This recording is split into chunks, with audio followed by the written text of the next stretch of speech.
对，大家晚安，我是秦莹，欢迎来到新闻大白话。接下来这一小时国内外大小事，要用您听得懂的话说给您听。现在介绍这一小时来宾，首先介绍是耶鲁真学博士郭正亮，大家平安。还有前驻纽西兰大使谢文吉，叶莹好，各位朋友大家好，以及国际政治专家赖岳谦老师。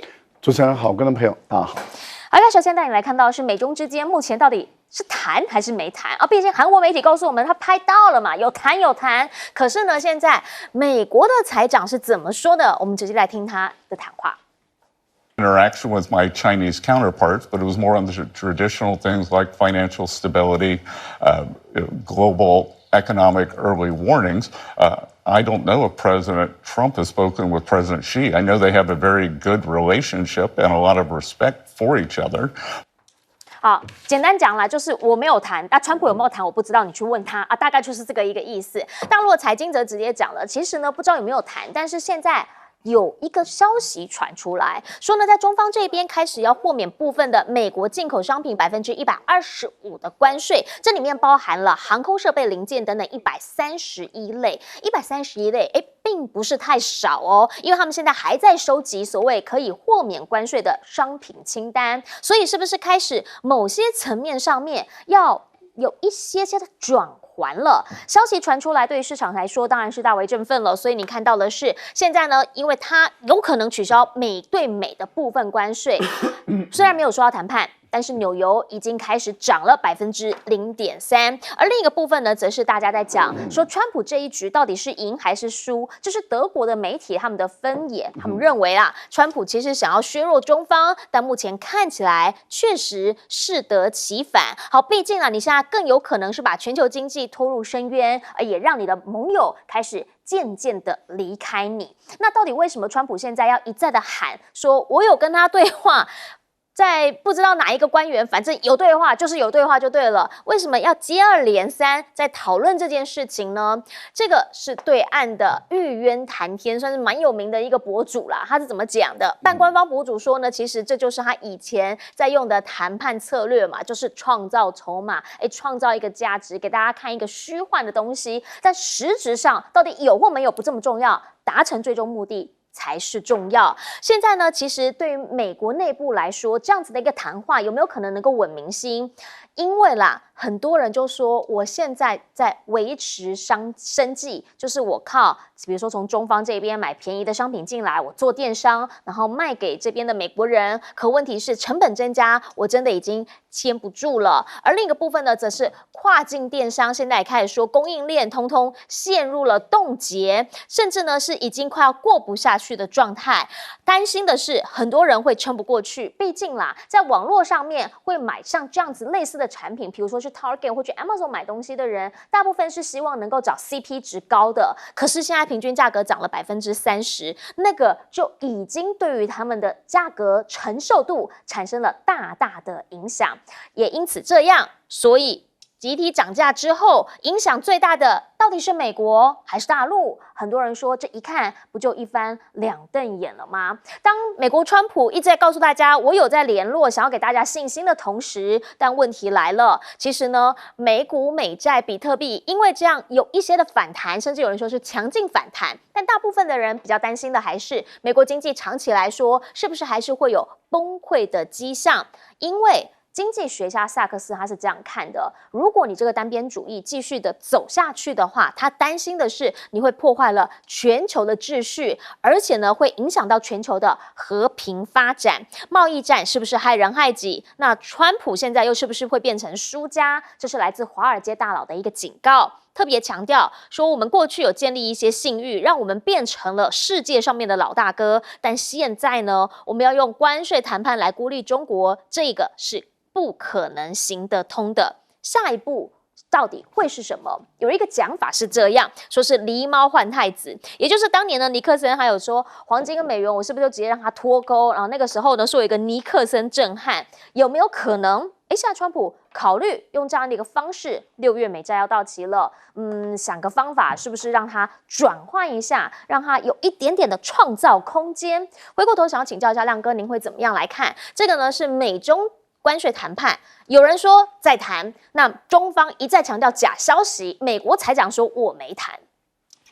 美中之间有60几个平台啦，那我认为韩媒也不会乱讲话啦，可能就是派到中国的财政部官员进去美国财政部嘛，可是他们不一定是谈对等关税啊，是，那你不能够说他们都没有在接触啊，可是中方主要是强调，包括外交部，包括商务部，他强调即使有见面，也没有在谈对等关税，对，是这个意思啦。比如说芬太尼，你要不要谈？美国急着谈啊，那芬太尼就不是对等关税嘛，对，那川普啦、贝森特啦，还有包括白宫新闻发言人这个李维特，为什么他们要一再讲说有接触了，有接触了？因为他在安抚金融市场。我认为就是这个目的啦，他们自己心知肚明啊，把华尔街陪着他们玩这个游戏，因为华尔街一大堆人在做多啊，那就陪你玩啊，所以这个是虚虚幻幻啦啊，所以买进看多的人自己小心啦啊，因为这个非常虚啦，我讲白了啦，而且都是假的啦，我保证绝对没有接触，谈对等关税就是没有哦。那基本上现在的问题就卡到，因为中国大陆立场其实蛮明显的，商务部部长自己讲的，你就给我退到4月2号之前，那我们中美就来做一个比较对等、互相尊重的经贸谈判。是，其实中国大陆这个立场，我不认为有退的空间啊。因为你要知道，比如说到最后，如果川普说卡油了啊，不然10%了，好不好？10%，那也是多10%，中国也不会答应。对啊，为什么？因为你这是乱的规矩嘛。那我如果让你这样乱的规矩任性，可以随便加10%，那 WTO 就没了嘛。因为中国大陆就是要遵守 WTO 的规则。你看他跟欧洲也是僵了很久啊。对，你要加我电动车的关税，我就是不能接受，我就要反制你关税嘛。是，直到最近才变成说不然我们来砍那个双方合意的定价啦。这个就符合 WTO 规则了。所以中国可以接受啊。所以我认为真的没有空间呐。你如果你自己加10%，那违反 WTO， 然后中国还接受，那中国怎么去跟别人说啊？说你要维护 WTO 的秩序啊？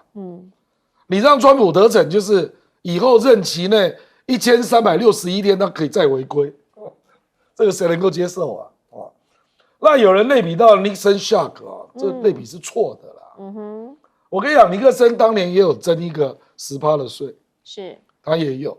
可是美国的国力，我讲白了啦，尼克森在1971年，还有雷根在1985年，那时候谁能够跟美国对抗啊？所以大家就摸鼻子就认了。现在你美国早就已经不是当年的美国了。这个我举过一些数字啦。那川普目前我认为最可能的是，他完成了现有的80个贸易谈判之后，是，他说如果谈不出来，我就要制定税率咯，我自己的规则，对不对？2-3个星期，现在又剩1-2个星期。对，所以我认为他之后他就要转到第二个议题了。什么？我觉得那个台经院那个孙明德老师已经公开讲了，是汇率谈判下一局了。我认为这个才是真实的。那我们台湾、亚洲国家一定会面临极大的压力。是，日本好不容易它已经升到139了，它从156升到139。那最近日本实在是受不了，又打回来134又打回来143。143。美国在喊125嘞。125啊，好狠！我说那一边在喊，日本不可能接受嘛。日本到125，他怎么出口啊？可是我跟你讲，这个战争真的快要开始了。是，台币也一样，我们台币现在是32.5。对，你看你能不能保住30？这30攻防线又要再回来了，是不是？来请教一下介大神，你会怎么观察？那个贝森特的访问不长，可是他透露了很多这些内幕啊。他到底还是一个不愿意说谎的人，他是说这个，他上面你们刚刚那个播的就是说他跟有中国大陆的官员、财政部官员有见面，它前提是大陆的财长跟他的那个央行的行长啊，前一阵子是到美国，不是去谈贸易问题，他们是参加 G20 啊G20这个组织的有关财长的会议，在美国举行。所以呢，贝森特说，我有跟大陆的财长有见面，他讲的说，我们谈了这些国际的财政问题啊，这些问题，他有说有经贸谈判没有嘛？所以基本上就变成韩国媒体啊，也在那边凑热闹，这个真的不干韩国的事。韩国说有看到中国大陆有一个代表团进入到美国财政部，他们有没有搞清楚啊？那是G20的代表啊。对，到财政部里面去开会啊，都在里面开会啊，不只是中国大陆啊，对不对？G20的代表都进去了，所以呢，当然是以中国大陆外交部门跟商务部门的讲的为准嘛，就是没有就有关经贸的谈判做任何的接触，这就是打脸川普啦。川普说我们每天都在谈呐，各层都在谈呐，我跟习近平也有谈。可是记者应该问他，你跟习近平什么时候谈的？有啊，那个刚上任，对，刚上任，那对，恭喜说啊，对啊，他是有谈的啊，可是你要到什么时候谈的啊？所以没有讲啊，所以川普就每天就是说在讲这个。那记者问这个贝森特说，那你们一直讲说川普有跟习近平见面，那为什么大陆一直否定呢？是。那你知道他讲了一句话，其实也解释川普为什么一定要说谎。他说他是为了他们自己的观众讲这句话。他各自他没有说各自，其实大陆没有为自己观众讲，没有就没有，我跟谁讲都一样没有。是川普每天说谎，是说给什么？说给他的观众，他的观众就是美国消费者，还有美国现在因为中美经贸大战贸易战开打以后。现在很多可能血本无归，可能会怎么样倒闭的那一些中国产品的进口商，小盘、中盘、大盘，到这个中间商，再到什么？再到零售商，这一些人现在每天在找川普怎么样说相啊？美国的说相是怎么样？是去游说他，透过各种的这些商业团体去给川普说相。川普被他受到压力，就说我有谈啊，我怎么样谈得很好，什么事啊？他讲给他自己的听众听的。所以呢，不过川普实在是贵为美国总统啊，这个公然说谎啊，实在是，然后被中国大陆这样打脸啊，实在是名誉扫地啦，我觉得声誉扫地。不过中国大陆为什么对美国这么硬？因为中国大陆讲过好多次了，你先取消对我的任何不公平的贸易措施，我们再来谈。这个是一个观点。那中国大陆为什么那么硬呢？原因刚刚郭委员有讲。那另外一方面，我认为中国大陆根本就是在攻击美国，他就要等你那个到5月中的时候，你的货架没有东西的时候，美国的这些消费者都开始怨天尤人的时候最后把矛头指向川普政府的时候到时候看你川普你还是硬到哪里？你还能硬吗？就是这样。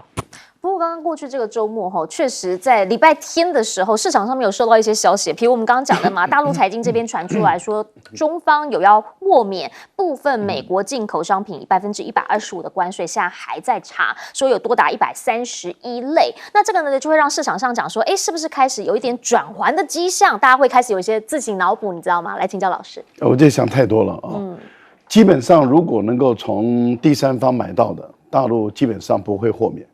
他就直接从第三方去购买嘛，例如说我们已经看到了巴西的大豆已经靠港了，开始在卸货了，还有就是这个液化天然气这个巴西的能源部长也到中国大陆来谈了，那么中东也已经把天然气已经送过来了，俄罗斯还说你要多少我给你多少，所以也就是说能够从第三方买到的，中国大陆不会给美国豁免，这第一个。第二个呢，就是自己国家能做的，那也不会给美国豁免。也就是说，借由这一次的贸易战，培养自己的厂商，是培养自己的科技能力。所以我们看到欧美的媒体都说，长期的利益来看的话，中国大陆已经要摆脱西方国家在关键技术方面的过去对于这个中国或是对全世界的支配权，而且未来中国很有可能会跟他们相互的竞争，卖到给发展中的国家。那这样的话，欧美的这些西方国家原本在科学技术这个部分居领先地位的，能够获得暴利的这个机会就不再存在了，因为中国大陆可以用更物美价廉的方法去取代西方国家的这些高科技的东西，所以大陆也是利用这个机会，自己国内能有机会生产。例如说，我们看到半导体就是如此嘛，中芯国际，你看它的订单，还有华为，目前来讲的，我们都知道它的麒麟要跟 H100来 PK 的，是，那这个怎么可能会从你美国这边来购买呢？那换言之，也就是说，能够培养自己厂商的，不会减税。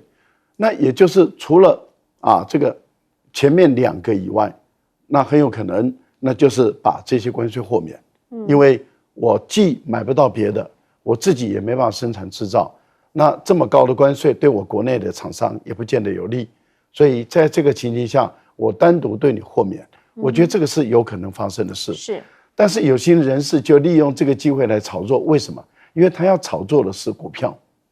也就是说，目前各位看看，为什么股价的波动会这么的大？就是他们就是一个玩家、冒险家，他们利用这个机会来炒各种消息，放消息，砰砰砰，股价往上涨，然后结果发现不对，然后他们事实上早就脱手了。所以这段时间，我奉劝各位观众朋友，看看巴菲特怎么做，在动荡不安的时候，向巴菲特学习，不要随便的就跑进去股市，生怕好像赚不到这一波，很有可能会让你血本无归哦。因为现在大家一直在问到底了没，到底了没哦？原因是不是上上下下，这心里头会跟着上上下下。我一个数据给你啊，中国进口美国的货品，关税项目是5207个，所以你这个是131。5207，对，然后美国从中国进口东西，税目超过8000个，8000个，5000个跟8000个，然后现在呢是131类。好，大家可以来看一下。那这个呢，就是他们线下中美关税战之后各自的处置方式。那当然了，这一场仗还刚开始而已，到底之后谁会撑着笑到最后？我们先进广告。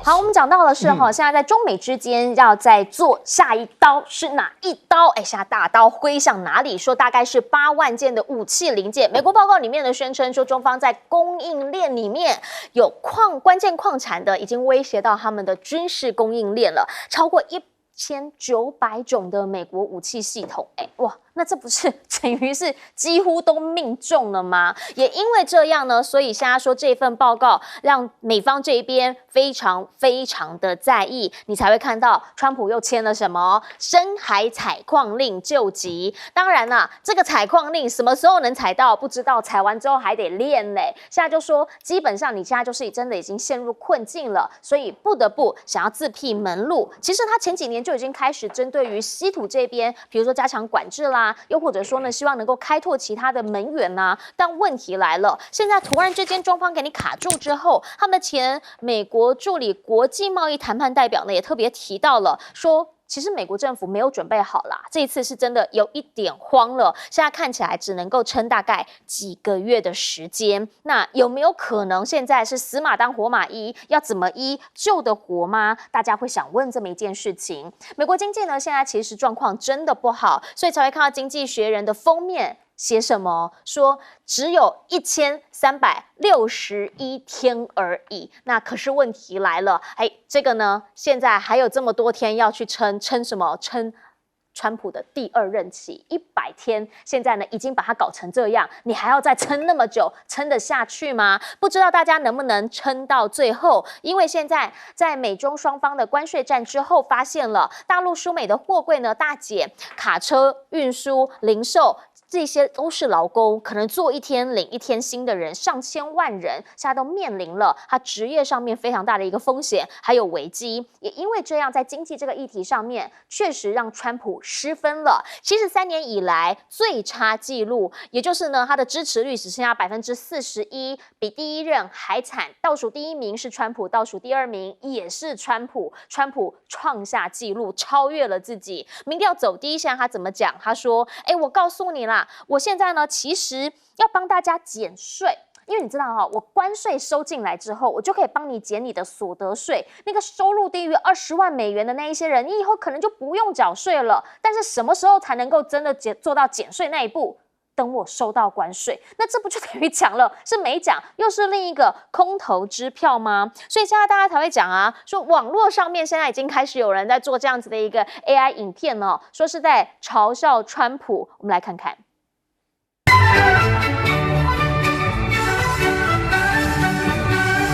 奔走在大路上，意气风发，斗志昂扬。换主席领导我们的马达，是要美国再次伟大。勤奋工作，赶超中国，是要变成制造大国。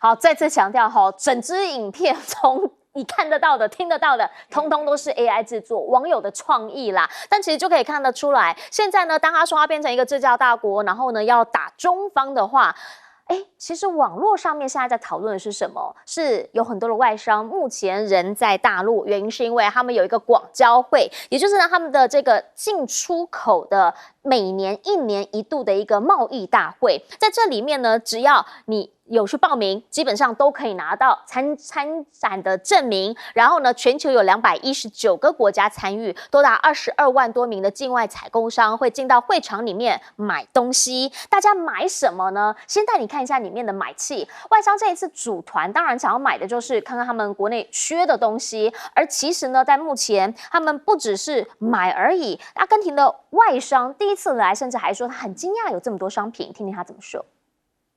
And I'm surprised about Ibu Market because there are a lot of products that I'm glad to see here. No quality, a lot of models, quantity. Yeah, you can hold it very easy, and I find what I want, especially the quality for my country, and which is very nice with a good price. 好，基本上呢，大家进到里面，当然就是希望能够找到适合他们能够卖得动，然后物超所值的东西，因为这样他们才能够大家一起赚大钱啊。目前大陆呢要迎来的是一个5一黄金周，那大家就在讲啦，有没有人去大陆玩？现在还有人想去大陆玩吗？有的。现在说外国网红啊，因为上次不是来一个甲亢哥吗？还真的让他赚了蛮多的直播金的，可能这个直播效率有奏效啦。现在呢说很多外国网红要跑去中方看看，5一的入境游订单呢已经增加了173%，携程数据讲了。里面哪里来？有亚洲的，比如说韩国、日本、新加坡，也有来自东南亚的马来西亚、泰国等等。当然，美国现在、澳洲也通通榜上有名。所以，我们回过头来就想要请教一下亮哥，民间呢其实是这样的一个氛围，但是在整个政府对政府之间，大家是一个战略思考。川普是内外交迫啦。事实上，《经济学人》那个封面就是一只包扎受伤的老鹰，他是上任100日啊，对啊，结果《经济学人》不是在讨论100日做了什么，而是说未来还有1361天，我们怎么办？我现在已经这样了。哇，这个真的是难以想象啊，因为以前的民调我也去注意了，拜登54，奥巴马62，那个小布什也是62，是。那川普第一任是45，这一任跌到41，那个坦白说，你那个100日，那个民调这么低啊，你怎么还会有能量在未来做大事？而且他这个还更麻烦，因为他的关税战是还得罪了国际的所有盟友，所以这个不是内政问题啊。如果前一阵子像马斯克去裁员啊，得罪联邦的员工，那个还算美国内部的事，这个不是他现在是所有的盟友都不知道怎么跟你打交道啊。是，其实我最近看到南华早报有一篇文章蛮有意思的，他说为什么中国这次这么决绝啊？4月3号就全杠上，他说中国大陆认为川普就是一个不可预测、没有办法信任的人。那因为2017给他太大的教训。2017习近平去海湖山庄吃饭，对，那跟川普谈到朝鲜半岛的问题，双方还在合作啊。隔年贸易战就开始了，中国大陆就觉得怎么可以这样做外交啊？然后川普就跟他讲说：“这个一码归一码，怎么有人这样做外交啦？”所以中国大陆现在就是对他，就是如果没有确切的把握，宁可我不要跟你见面了。是啊，所以为什么他那么强调要从商务部长、财长、外长这样逐级而上啊？那另外，美国有一个研究国际关系的学者叫 Ryan Haas，这个人也蛮有名的。他说这一次为什么不一样？因为川普的第一任，他用的那个官员阁员啊，在社会上还蛮有分量。哦，是哦，所以人家还会觉得跟那个阁员接触多多少少，因为川普才第一次当总统，对白宫没那么熟嘛，那阁员还有一定的影响力。现在啊，没有任何人觉得跟阁员接触有用啊，这个 Ryan Haas 自己讲的。所以这个就导致了大家就觉得贝森特真的能代表川普吗？鲁特尼克能代表川普吗？卢比欧能代表川普吗？那你这个怎么办？什么都是你自己在指挥啊。所以我觉得这次美国碰到了外交的困难啊，比川普第一任要严重得多啊。因为基本上川普对白宫也摸熟了啊，对啊，然后跟在野党的斗争也熟了，是，然后身边都是一些社会上排 B 咖或 C 咖的人，他对社会根本连一点分量都没有了。比如说我举例啊，比如说鲍威尔跟贝森特会杠成这样，跟川普了。这个如果说你的财长在业界有一定的分量，你怎么会不认识鲍威尔？可是贝森特就真的不认识。哦，真的吗？哦，贝森特的基金只有5亿7千万啊，你是什么咖啊？你是什么咖啊？对不对？所以我觉得这个像以前，川普第一任他那个商务部长 Cohen， 那华尔街的并购大王是，所以联准会当然会认识你啊。就是你用的人分量那么低啦，比如说国防部长海格塞斯谁理你啊？那个教育部长，摔跤董事长啊，对，摔跤公司的董事长啊，还把 AI 说成 A1，我的天哪！吃牛排啊。所以我跟你讲，他的问题太多了，就是他想要把权力都抓在手上，是，结果他用了阁员，坦白讲，除了卢比欧之外啦，不过卢比欧也是国会的人，对，就是在这个社会上没有什么分量啊，所以你们不是美国最好的人嘛，就这样啊，所以怎么办？就是权力全部都抓在川普的手里啊。所以就是经济学人说的，哎呀，怎么还有1361天呢？他还要那么久，这个任期才会结束。但想请教一下介大使，因为其实现在呢，双方都在讲，伤美国最重，目前他们整个盘点下来会认为是军工企业，因为稀土、锡矿这件事情对他们来讲是硬伤。对，因为他现在讲就是说8万件武器零件啊，其实占整个美国的军火工业87%的产品。也就87%的产品都必须要用到中国大陆的稀土，那更不要说越先进的用的越多。美国这个F-35、F-20、22这些啊用的稀土都不是几公斤啊，都是几十公斤、上百公斤的稀土啊。这个稀土一断，这些飞机就生产不出来了。还有就变成还有很多高端的芯片也要用到稀土。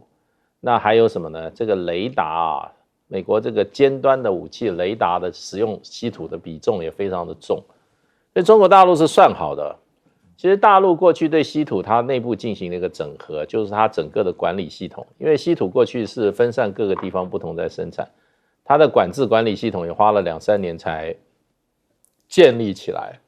那现在它慢慢的把这个机制建立好了以后，也等到一个机会，就正式来，除了打贸易战之外，很重要是要瘫痪美国的军火工业，因为中国大陆事实上说穿了啦，也已经所有的做法已经把美国当敌人了。过去跟美国讲说我们不要当敌人，对不对？合作比做敌人好。所以美国就一直讲说你就是我的敌人啊，美国全国上下都说中国大陆是美国敌人啊。那现在中国大陆只是没有说破，可是事实上的话，做法上就是把美国当敌人对待，所以川普才会从格陵兰找到这个乌克兰，最后到海底都挖了，那是违反国际海洋法公约的啊。可见这个稀土啊，卡的美国现在这个川普啊，等于说真的卡的他啊，这个啊好像个猴子一样到处乱跳了，什么招都出了。因为事实上的话，你这个整个啊，如果3-5年之后啊，这个稀土还是美国没有办法找到一个完整的供应的话，那么美国的军火工业真的是要停顿了，那还打什么仗？已经不战而败了。是，那请教一下赖老师的原因，是因为这样民间的态度是像我们刚刚讲的这个广交会那样，但是政府之间的态度，其实因为他们2个对尬，已经让民间开始产生真正的影响。这个最主要是美国发动的这个关税战嘛，因为美国违反 WTO 的规定，片面的发动关税战。其实这是从川普第1任、拜登的第1任已经走了8年，现在川普上来以后再把它提升。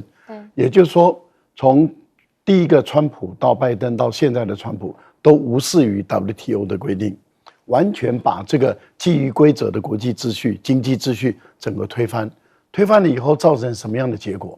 造成中国大陆在反击，而且只针对美国反击的过程中，其实稀土不只是在军工企业哦，您刚刚讲的这几百种这个零料件的要用稀土，半导体也要用稀土，这个电动车也要用稀土，所以马斯克现在也急得不得了。是。那还有就是像这个人工智能的这个机器人都要用到稀土。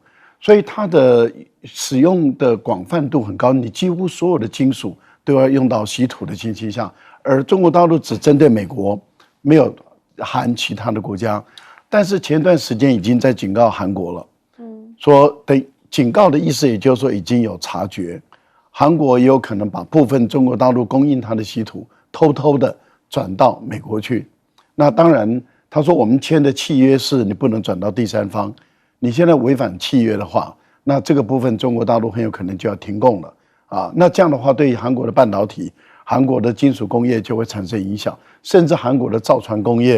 因为你想想看，所有的发动机，你只要是要发动的，啪打一下的那个发动机，它所需要的磁铁都是需要用磁土。那你想，全世界的这个发动机，基本上来讲，不管大大小小啊，包括马达。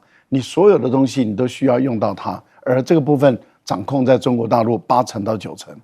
那在这个情形下，你美国川普你根本没准备好，你就贸然的来去做这个动作，而中国大陆早就准备好了。那这样的情形，当中国大陆百般不愿意，但是逼着他出手的时候，那这个时候美国当然承受不了。现在的情况就是说，你日本、你韩国、你其欧洲甚至台湾，你要不要帮美国偷渡？你如果帮美国偷渡的话，很有可能你就要受到惩罚。这个惩罚其实是根据条约来的，根据合约来的。我觉得自己违反条约、违反合约被惩罚，自己也就认了。所以我个人会提醒，就是说保护自己比较重要，不要帮美国去解决问题，免得你到最后你2边都空。韩国被警告。韩国被警告了，就是说，常被管辖，大家都可以来试试看嘛，对不对？那如果是这样子的话，大家可能在这个2个大人吵架的时候，站离边上一点点，保持一点距离比较安全。我们先进广告。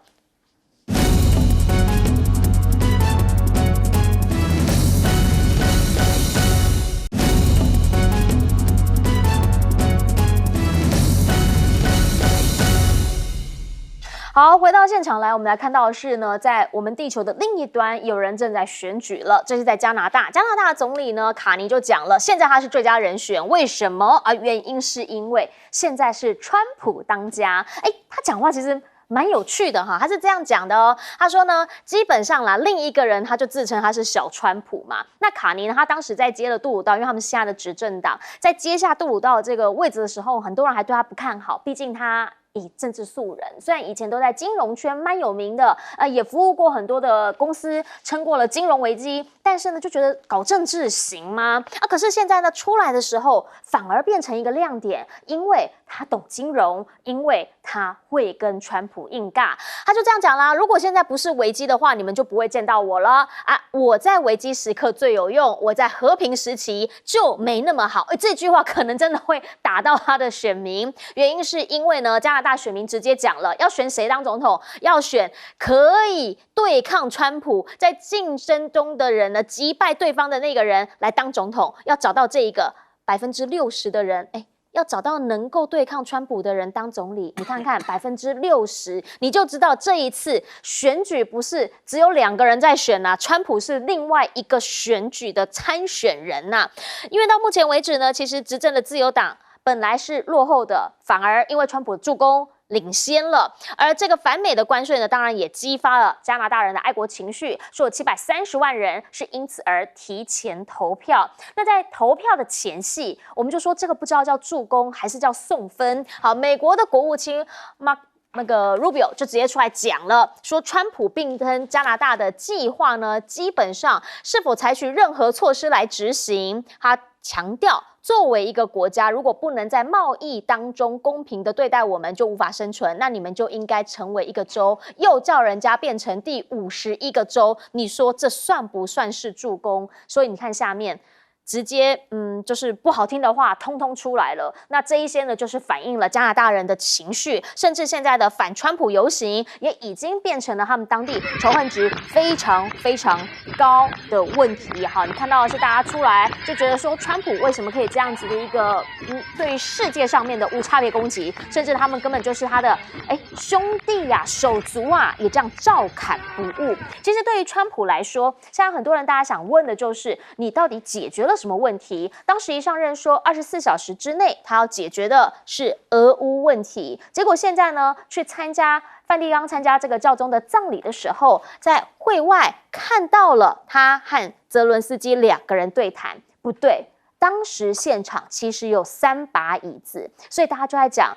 另一个人是谁？不就是那个时候在跟川普握手的马克宏吗？那马克宏为什么突然之间没在这里面？你看，本来是这边1、2、3张椅子，后来变成2个人会谈，马克宏他就先走了。到底发生了什么事情？是不是美国不想要让欧洲人坐进来谈？是不是马克宏他自己离开了？发生了什么事？没人知道。但在法国这边成为了一个讨论点。法国的这个在野党就直接要求马克宏，你必须要辞职，你被人家像佣人一样打发。你看看，当时人都还在，3张椅子，为什么后来忽然撤掉？跟川普讲话之后，人就走了。发生了什么事呢？欧洲会被排除在外吗？欧盟的主席冯德莱恩直接讲，其实没有的，基辅还是需要我们来帮忙他，来协助他。但是这一局有办法好好谈吗？回过头请教一下亮哥，您会怎么样来看？好，这个是加拿大目前最新的一个选情，看起来对于线下的执政党是比较有利的。对，这个有点戏剧性啊。因为那个杜鲁道也是自由党的。对。那结果换了一个人当主席来当总理，竟然可以翻盘对，本来大家都认为杜鲁道稳输了，完蛋了。那结果现在有点逆转。是我看到最新的民调是43比39，所以搞不好就被他选上了。那这个当然就是因为卡尼在反川普的力道，我认为就激发了加拿大的爱国主义了。坦白讲，是川普救了他了。助选，而且他是一路就这样打，对，到234已经打了快3个月了。是，所以你其实我觉得卢比欧讲这个话他真的对加拿大的历史是毫无理解。加拿大为什么会成为一个国家？他真的不知道真的很可怕他忘记加拿大有魁北克啊，而且当初跑去加拿大的人，就是因为他们不要跟美国革命在一起啊。他们那个时候还是坚持英国的效忠那不喜欢用那种方式来做政治嘛。他们现在也是大英国协啊。是啊，我的意思就是说，他对人家的历史毫无了解，他就这样讲说你出口依赖我72%，其实我这次我是有点意外才知道加拿大的老百姓蛮有个性的就是你的出口依赖美国高达72%，你动作那么大，照样就这样反制我真的是服了加拿大人真的蛮有志气的啦而且招招都打到美国的痛处比如说那个安大略省他就说你这样搞，我帮你停电对，他招数蛮多的然后不去美国消费是很多啦，反正然后都知道美国大概卖什么东西进加拿大，所以现在就停止进口是，所以这个没有办法啦。我是国务卿，你照理讲应该要比你们那个比较相对无知的川普要更有知识才对啊，结果完全不是这样。你还在参议院待那么久所以我认为他的地位可能有危险所以他故意在向川普宣誓效忠。就是强悍一下，但这个强悍其实送分了。请教介大使，现在民主党称白宫那一群人就是有一个新的说法，美国民主党不是我讲的他说一个独裁者跟一群马屁精，那 Rubio 现在就是马屁精，所以他言必称川皇先恭维一下我们的总统多伟大，为了美国付出多少你讲话都是这样公式我觉得这一点从看起来川普已经成功的把他美国变成北韩，那个整个的那个宣传论调，包括他的发言人，还有他的政府的这些官员还有他自己，跟北韩完全怎么样？可以不相上下的抗衡那现在俄乌战争的话，事实上的话，我认为川普特别跑了一趟罗马，国内这么多问题跑到罗马，他就是去见泽伦斯基的。对。而且他见泽伦斯基就要把最后条件告诉泽伦斯基。那事实上的话，基本上就是说克里米亚没有了啦，然后北约没有了啦，然后乌东4个省基本上也没有了。那问题就变成就是说，这个能不能满足普丁，这是一个问题。普丁事实上克里米亚，川普对克里米亚的辩论讲得最好那记者访问他说，你怎么会支持克里米亚是这个俄罗斯？他说这个13年前的时候，克里米亚事情就发生了。这个你们要怪，应该要怪奥巴马，他当时没有发一颗子弹，现在木已成舟了，你来问我，对不对？现在就是这样然后人家说，那你不觉得？你觉得普丁对这个安全这个俄乌和谈这个有什么贡献？对，你说这个泽伦斯基没有贡献，普丁有了。他说他没有把把乌克兰整个吃下来，就是他的最大的贡献。这已经偏袒到这个俄罗斯很清楚了。不过现在因为事实上，我觉得美国跟川普跟这个普丁之间有一点问题。我想主要就在乌东4省那这个东西普丁不会轻易放出来的，而且不会只接受停火，他要怎样？要乌克兰接受这是俄罗斯的土地。那川普这一点上可能有点问题，所以川普就在闹他说你们都不谈的话，那我就退出了，对不对 ？Rubio 说这个礼拜会有什么重大的发展？是。那他之前讲过说，你们两边如果都不听我的话，那我们就不玩了。你以为川普能不玩吗？对，川普这个人虽然皮厚，嘴巴很坏。记者问他说：“你不是说24小时结束吗？”川普说：“我开玩笑的。”大家说明白说我是概念性的讲法对，开玩笑，我就是开玩笑你怎么样？对不对？现在100天，4月29号100天，他又要跳票了，对不对？最后你退出嘛，你退出，你看看你还有什么人理你？你的贸易战已经搞成这样的，然后俄乌战争又是你在选举之前就吹牛吹上天了，24小时，最后3个礼拜，现在100天，100天到你也做不出来。那说实话，普丁是给川普面子，基本上还说我愿意谈一下啊，和谈。可是现在变成什么？乌克兰说我们赞成停火，俄罗斯讲我们是要和谈，停火跟和谈完全不一样。所以呢，看看川普怎么玩吧。我觉得啊，他现在是骑虎难下，说啊掉头就走的话，有后果的，不是那么简单的。是，请教大老师。加拿大原来的选举是9月嘛，今年的9月提前了。但是如果9月如期的举行选举的话啊，那么在过去的估计，这个杜鲁多一定是落选，然后他所属的政党也一定是败选，所以等于是要换政党来执政了。结果由于川普的一个上来，对于加拿大的这样的一种羞辱，一开始的时候杜鲁多还是采用税金政策，巴结、妥协、讨好甚至跪趴。结果经过2次、3次的羞辱之后，杜鲁多在他党内的支持度、声望整个一塌糊涂。结果他退出了以后，反而开始强硬了。